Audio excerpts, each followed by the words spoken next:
Ah, les combats d'Afrique du Nord, un front sans importance. C'est ce que nous allons voir.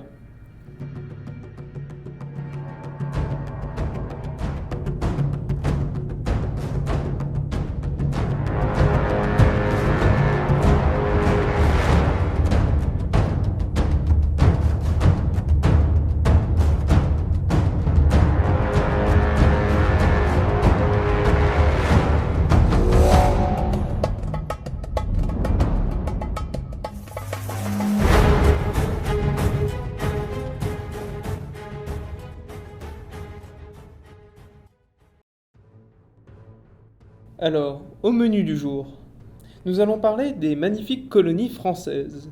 Totalement faux, pas du tout ça. Non, j'ai envie de te dire menteur.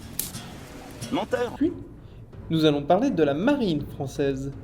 Et enfin, nous finirons par les combats qui ont lieu en Libye et en Tunisie. Alors comme d'hab, il va falloir resituer un peu le contexte. La France est battue par l'Allemagne et signe l'armistice en juin 1940. Et à partir de là, c'est le bordel. La France se retrouve coincée entre jeux d'alliance. D'abord, la France se divise en deux grandes catégories, avec d'un côté l'État français, dirigé par le fameux maréchal Pétain, et de l'autre les résistants qui veulent continuer le combat. Au passage, il y a eu beaucoup de mouvements différents, plus ou moins importants de la résistance, et pas du tout unis. Et là, vous allez me dire, non, mais c'est le général de Gaulle qui est le chef de la résistance. Alors je t'arrête tout de suite, c'est un mythe.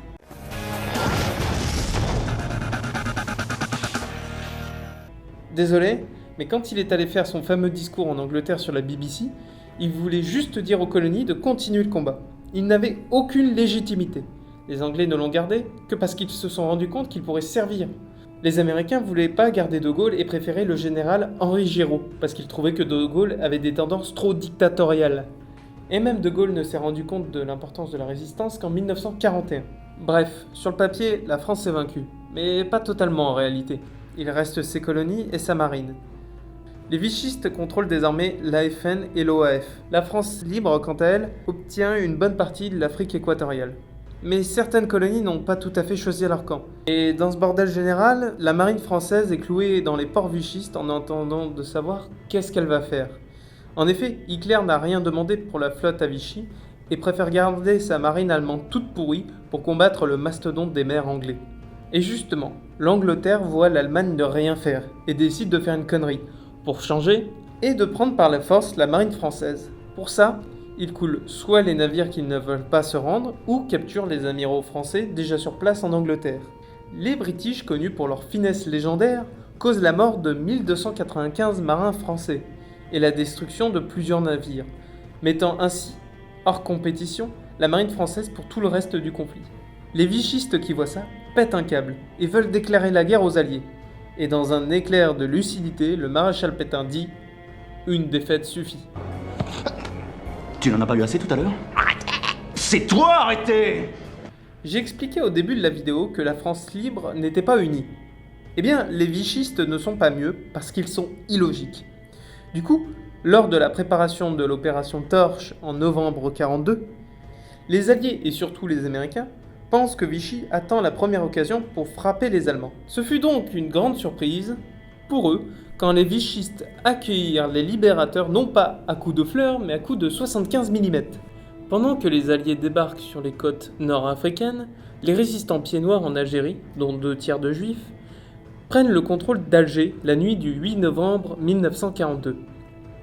Un des groupes de résistants était un groupe de terminales, de lycéens terminales, et arrive à bloquer une garnison entière de vichistes dans leur quartier. Durant cette nuit, un des groupes de résistants arrive à arrêter l'amiral Darlan et le général Juin, qui dormaient là par hasard dans leur hôtel. Je suis pas venue ici pour souffrir, ok? En plus, par-dessus cet exploit, ils ont arrêté tous les vichistes d'Alger. Comment ils ont fait? Ils se sont déguisés en gendarmes et ils ont foutu en tôle tous ceux qui venaient aider les vichistes à reprendre la ville. Non mais, le plan de dingue quoi! Ah bah ouais, c'est dingue! Les résistants, le lendemain, maîtres de la ville, attendent l'arrivée par bateau du général Henri Giraud, vous savez le fameux général favori des Américains. Celui-ci ne viendra pas. Pourquoi? Bah, c'est parce qu'il est en train de bouder sur le rocher de Gibraltar. Non mais vous y croyez quoi? Le gars est en train de bouder. Il s'agirait de grandir. Il s'agirait de grandir. Et pourquoi il boude? Bah parce qu'il n'a pas été mis aux commandes de l'opération Torche. Et pourquoi il n'a pas été mis aux commandes de l'opération Torche? Bah parce qu'il a rien à foutre là-bas. Sérieusement, il n'y a aucun Français qui débarque. 3 jours après la fin des combats, on confirme que les vichistes sont complètement illogiques. Parce qu'ils donnent l'entièreté de l'Afrique du Nord aux Alliés, bon alors ça va, sauf la Tunisie, qui est donnée à l'Allemagne. Pourquoi? Bah parce que pourquoi pas. Pour ensuite se ranger du côté des Alliés, et enfin combattre les nazis sur le territoire qui viennent récemment de leur filer. Pour expliquer les combats en Tunisie qui vont suivre, il faut que j'explique avant les combats qui ont eu lieu en Libye. Je ne sais pas si vous le saviez, mais la Libye est une colonie italienne. Et dès l'entrée en guerre de l'Italie contre les Alliés, celle-ci essaye d'atteindre le canal de Suez. Capitale pour l'Angleterre, car elle permet à celle-ci d'avoir accès à toutes ses colonies.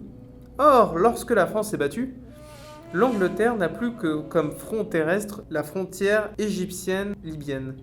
De son côté, l'Italie, qui ne peut plus fournir ses hommes en matériel en Libye, parce qu'elle a déjà perdu toute sa marine marchande face à la Royal Navy, se fait alors désosser sur le terrain. Les combats sont vraiment durs. Il fait très chaud la journée, à tel point qu'on peut mettre des œufs à cuire sur les chars. À ce moment-là, les Allemands qui voient leurs alliés italiens se faire désosser et qui n'ont pas de marine pour les aider décident d'envoyer leur meilleur général, le général Rommel, surnommé le renard du désert.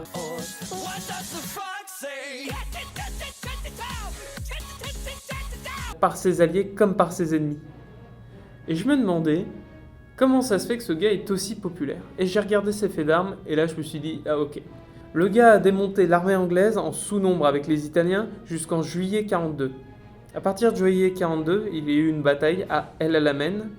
Plusieurs batailles en vérité, mais on va retenir surtout la deuxième. Et à partir de là, les forces allemandes vont constamment reculer en sous-nombre et contenir les alliés beaucoup plus nombreux. Ils vont finir par perdre et quittent la Libye avec 32 chars seulement, le 4 novembre 1942. 32 chars, c'est vraiment ridicule, et le gars arrive à retenir les alliés qui sont 6 fois plus nombreux. Il y a un soldat allemand pour 3 alliés, il y a un blindé allemand pour 20 alliés. Pendant tout le long de la retraite, Rommel demande à soit quitter la Libye, soit à ce qu'on lui envoie plus de renforts. Et à chaque fois, on lui répond ça.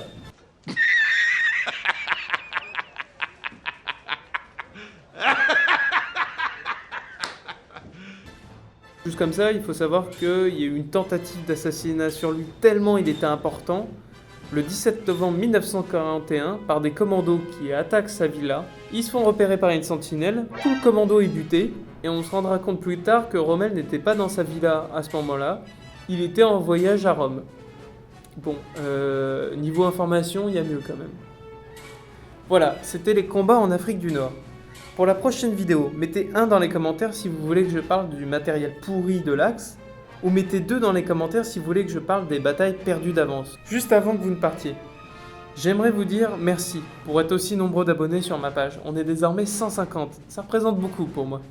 Et j'aimerais, pour une fois, vous demander de partager cette vidéo.